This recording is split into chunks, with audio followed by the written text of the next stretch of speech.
Hey guys! In this release you will see the classic German car of the 70s Mercedes S-class W116 and we'll find out some cool facts about its history.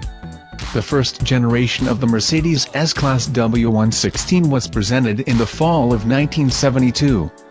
The car was serially produced until 1980 and 473,000 cars left the assembly line.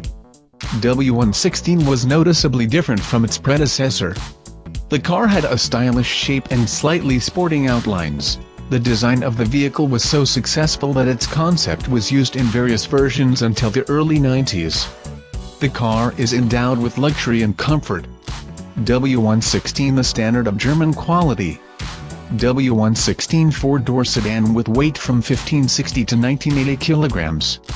Trunk volume 440 liters. Initially, a 2.7-liter 6-cylinder 185 horses engine was placed on the car. As an option it was offered 8-cylinder power unit with a volume of 3.5 liters and 200 horses and 4.5 liters with 225 horsepower. For America and Canada were offered 3-liter turbo diesel 112 and 122 horsepower cars was equipped with 3 and 4-speed automatic gearboxes, as well as 4 and 5-speed mechanics. The boxes were paired with rear-wheel drive. It had both lever suspensions and disc brakes. Mercedes S-class W116 the first car that received the ABS system. It happened in 1979. Subscribe to the channel, comment on the video and click on the bell. Until new videos, guys.